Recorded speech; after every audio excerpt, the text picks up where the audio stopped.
Happy New Year's Eve. Today is December the 31st, the very last day of 2024. So today we are going to take a look at a way to start your 2025 off right. I am sick. We all have the flu here. Today is actually a good day, so I'm able to get up and rummage around the house a little bit. And I just wanted to bring out my binder and start looking at seeds. So if you haven't already started looking at your garden plot or what you're going to plant this year, I highly recommend going ahead and starting on that. It's the last day of December, so this is the first step to 2025. So let's take a look.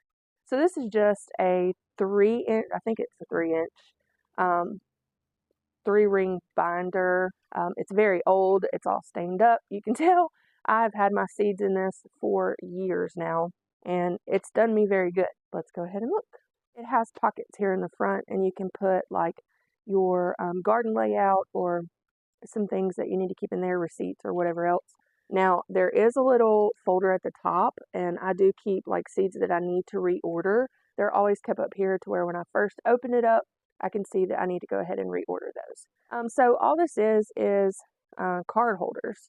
So you can go to Walmart and buy, I think they come in like packs of 10, or they may come in bigger packs, I'm not sure. But I have quite a few, and that is what I have found to be the best way to organize all of my seeds or hold them in here. So some of these seeds are actually a little bit older. This one I ordered last year, and I have some more of it left over. The Gustavs is actually like, oh my gosh, let's take a look at how old these seeds are. 2023. And they still germinate. So we still use them. Usually in this lettuce packs, you have like 200 seeds. Yeah, 250 is the minimum that's in here. I don't grow 250 heads of lettuce a year, so I don't really keep a count, but I know that I don't grow that many a year. I always have seeds left over for a couple of years, and this is a really good way to store those seeds. You can put this in your refrigerator. You can put it in a cool place like a pantry, in a cold room or something like that, and all of your seeds will be good. We got a new broccoli this year. This is actually a new one that is in Baker Creek catalog, and I wanted to try it out. So we got that one. Brunswick cabbage. I got another Brunswick cabbage. I am going to grow a few more Brunswicks this year and share some with my grandma. She really likes that cabbage. And this one's a new one for me that I'm going to try out this year. I don't even know how to say that, but it's a really, really pretty cabbage. And we're going to try it out. It's got like a purple tint to the leaves, and the spines are purple. So I'm pretty excited about that. Now, our asparagus seeds, I will start those in January for our garden because our last frost date is in April. So asparagus, you really want to start these seeds indoors like 2 to 3 months before your last frost. And then that way you can get them in the ground whenever it's pliable. Now, we will plant these this year in 2025. And then we'll be able to harvest and have a really good harvest in 2028. So you plant, and then 3 years later, you're able to have a really good harvest. Not saying that we won't get some in like 2027, but it will not be as great as 2028. So it is December in Louisiana, and I have some peas outside, and that's the Lincoln pea. So I'll have to take you out there and show you those. We planted them in pots way before frost date, and they just started producing, and then frost came and cold came, and I'm like, oh gosh, we're going to lose them. We did lose some of our beans, but the Blue Lake bush beans, we did lose some of those that were in our pots. But the Lincoln peas have done pretty phenomenal in the cold weather. So tomatoes, we are running a little short on tomatoes as well. I planted most of those last year. This, actually, I don't even know what this is, but when I ordered our strawberries, they sent me tomato seeds. So I'm not really sure the variety of these seeds, but it's going to be kind of fun to figure out what they are. Maybe there's something exotic. Who knows? I'm super excited about these sunflowers this year. I'm going to plant these kind of like close to our road so that everybody can enjoy the beautiful. If somebody stops and steals a sunflower, it is what it is. But just our community is going to like it, I think. And then we have some basil. This is, I don't know if this one's new. It's new to me this year.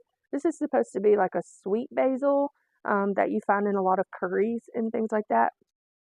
It's well known in Thailand, and they use it a lot. So we're going to try it out this year. It's actually called Thai Sweet. So I'm excited about it.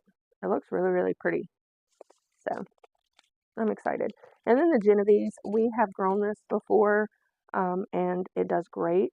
And as long as we keep the heads off, like the flowers, and we kind of forcefully stop it from bolting, then this sucker will grow and grow and grow, especially here in Louisiana. So these cayenne long thin peppers are great. If you have a chance to grow these, I highly suggest that. You can dehydrate them and grind them up and make your own cayenne pepper. I did gift my mom some of these, and she planted them, and they went absolutely nuts. So I actually have some of the cayenne peppers that we dehydrated. So I still have some of those, and I just keep them in a jar. And then whenever I get ready for some fresh cayenne pepper that I need in a recipe or something like that, I can grind them up. These do still have the seeds in them, so they're whole. So they will be a little more spicy, but that's quite okay with me. I'm fine with that. All right. If you have not ordered this book yet, I highly suggest you order this book. This is the whole seed catalog from Baker's Creek. It's 532 pages. It is the biggest seed catalog. It probably took me, with me just looking at pictures, it probably takes you about 45 minutes to an hour to go through, with you stopping and reading. I'm trying to get the page, sorry. With you stopping and reading all of the cool stuff and all of the ingredients that you need to make some of these recipes that are in here. It's definitely going to take you a lot longer. But, I mean, this is just, I mean, it's gorgeous. Like, all these pictures are great. It's just beautiful. We have a longer growing season than most of the people up north, so we can grow a little bit more than anybody else can. These are the jalapenos. So the Craig's jalapenos, I've actually grown this one before, and it does really, really well. This is a lemon spice that I'm going to try this year, then the brown jalapeno, the orange spice, and then the pumpkin spice. I'm pretty excited about all these. I should throw a red in there somewhere, but this one's super hot. So I don't think that we're going to be growing this one.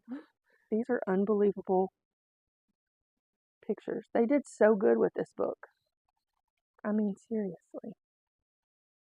If you've ever heard about Mortgage Lifter, the tomato that this man grew and paid his house off with, this is a really cool story to read. I'd heard about it a few years ago, but they have an article in here about it, so that's pretty cool. Okay, so this is a micro tom. This is the red one, and then this is a yellow one, and this is an orange one. So you could have a variety color of little small tomatoes in your garden at home, even if you live in an apartment or anything like that. So this is a really good book to look through. It's beautiful. It has different recipes in here. So if you haven't already, I highly suggest going to Baker Creek or rareseed.com and ordering your whole seed catalog. I actually looked for this one yesterday, and I thought I was losing my mind because I know that Baker Creek sells loofah gourds. And I was like, you know what? I'm just going to have to go to the website because I'm driving myself insane. And look at here. I'm doing a little video thingy, and I came right to the gourds. Oh gosh, you can tell I've been sick. I've been looking at some of these pages and then going back and looking, and I'm like, I didn't even see that yesterday, and I have it highlighted. Oh, Lordy mercy. So that is it for me today, guys. Get started on your 2025 garden today. It is the last day of December, last day of 2024. Make it useful. See you guys later. Bye.